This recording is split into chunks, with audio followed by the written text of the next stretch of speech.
nous nous demandons pourquoi est-ce que notre gouvernement, sachant que de tels gens existent aux États-Unis, alors qu'ils ont la nationalité américaine, pourquoi est-ce qu'ils ne seraient pas poursuivis? Avec le pouvoir de l'État, avec le pouvoir du gouvernement, on peut les poursuivre. On peut arrêter les activités aux États-Unis. Parce que tout est documenté. Tout est documenté.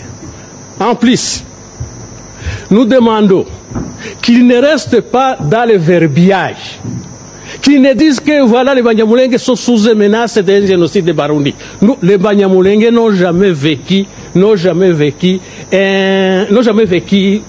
une guerre avec les Burundi. Nous n'avons jamais vécu un antécédent avec les Burundi. Nous n'avons jamais vécu une menace venant du Burundi. Bien sûr qu'il y a eu, à un moment donné, il y a eu un génocide de Banyamulenge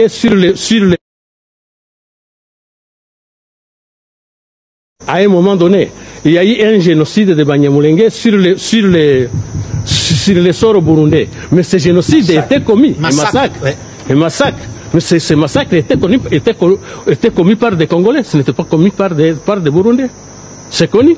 Très bien. Alors, pour terminer, on va... Merci de rester fidèle sur Afro Info DSA 43. Samedi 1er novembre 2025, vous êtes nombreux à nous suivre dans les 26 provinces de la République démocratique du Congo pour être informés de la situation sécuritaire de l'Est de la République démocratique du Congo. Qu'est-ce que vous devez retenir? La coalition RDF M23 et les résistants Wazalendo que se sont de nouveau affrontés dans l'agglomération de Bouabo. Là, nous sommes dans la chefferie de Osobanyungu, en territoire de Massissi, dans la province du Nord Kivu. Selon nos sources dans la région, après avoir pris le contrôle d'NDT, la coalition RDF M23 qui avait pris l'agglomération d'NDT, c'était le jeudi dernier. Cette coalition a lancé une autre attaque hier vendredi après-midi contre les positions des forces de Wazalendo à Bouabo dans le but d'éteindre leur zone d'influence. Mais vous devez retenir, chers téléspectateurs d'Afro Info de 43, que cette coalition n'a pas réussir à prendre les décisions sur les Wazalendo.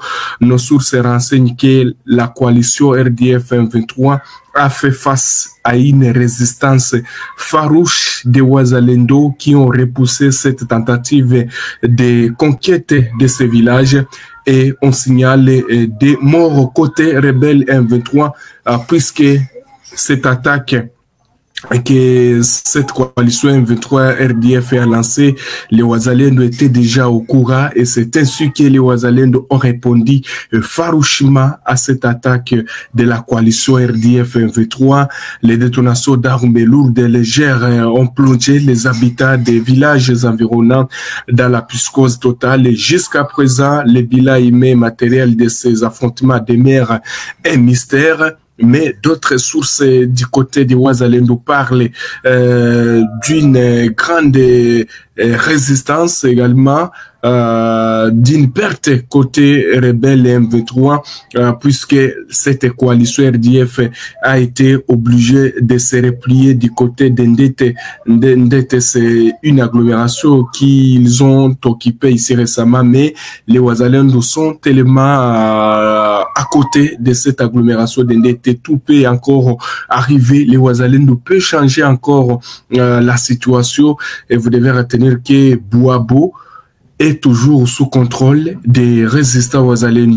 Et la situation reste tendue dans la zone, mais cette menace de la coalition RDF M23 a été bien maîtrisée et par les Wazalendo. C'est certains éléments qui ont eu la chance de quitter au niveau de Bouabo lorsqu'ils sont partis attaquer les résistants Wazalendo, et c'est ainsi que les Wazalendo maintiennent toujours l'agglomération de Bouabo ce samedi 1er novembre 2025, alors qu'à Massissi, la situation est caractérisée par des combats toujours entre la coalition ou l'armée rwandaise et les résistants Wazalendo. Hier, je vous le disais concernant cette information où la société, où il y aurait une femme libre qui a mis fin à la vie d'un officier de cette coalition RDF M23 du côté de Kalembe. Alors, la société civile de Kalembe à Masisi plaide pour la libération d'une femme libre de la région qui a mis fin à la vie de cet officier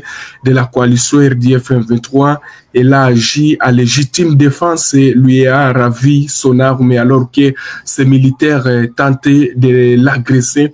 Et c'est ainsi que la femme a mis fin à la vie de l'officier de cette coalition RDF M23 du côté de Kalembe. Kalonge. Alors, la situation dans le territoire de Walikale reste calme. C'est samedi 1er novembre 2025 et pas d'affrontement signalé. C'est surtout dans les Masisi où des combats sont signalés, mais c'est samedi, il n'y a pas d'affrontement, chers téléspectateurs d'Afro Info 253 du côté de Walikale, alors que les ministres de l'Intérieur, sécurité, décentralisation, et là nous citons son Excellence Jacquemaine Chabani Luko, acquise dans un communiqué officiel la recrudescence des crimes commis par la coalition RDF M23 et ses supplétifs de l'armée rwandaise dans les zones sous occupation à l'est de la République démocratique du Congo. Les documents signés par le vice-premier ministre et ministre de l'Intérieur Chabani Luko Biango. La coalition RDF continue de commettre des exactions sur les civils. On note au moins 123 personnes qui auraient perdu la vie dans des attaques ciblées. Ce sont des attaques attribuées à l'armée rwandaise et ses supplétifs des... Les ministères rapportent également des incendies de maisons, des occupations illégales des résidences et des terres agricoles, ainsi que des pillages systématiques dans les territoires de Rutshuru, Masisi et Nyiragongo par l'armée rwandaise et ses supplétifs du M23. Des faits récents sont cités, notamment le recrutement forcé d'une centaine de jeunes à Bukavu. C'était le 14, on se rappelle, le 28 octobre également. Des attaques ciblées du côté de Rutshuru où une dizaine de personnes auraient perdu la vie du côté de Bishusha et le bombardement des zones habitées au Nord Kivu.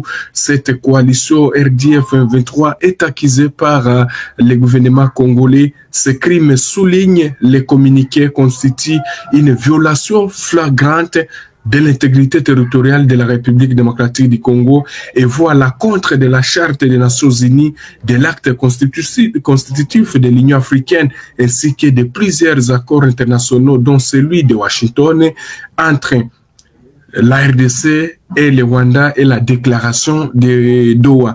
Suspension également de plusieurs partis politiques. Dans les mêmes communiqués, les ministères annoncent la suspension des activités de plusieurs partis politiques à travers les pays pour des faits de violation des principes de consolidation de l'unité nationale et la préservation de la souveraineté de l'État. Les formations concernées sont PPRD, LGD, Piste pour l'émergence, AAP, IDEA, PRC, ATD et d'autres. Vous devez retenir que la coalition M23 est accusée de nouveau par les gouvernements congolais, surtout dans ces zones que cette coalition occupe. Beaucoup de civils sont en train de perdre leur vie selon cette communication du ministère des Affaires de décentralisation et Affaires coutumières. Nous sommes arrivés à la fin de cette édition. Merci à vous de nous avoir suivis jusqu'ici.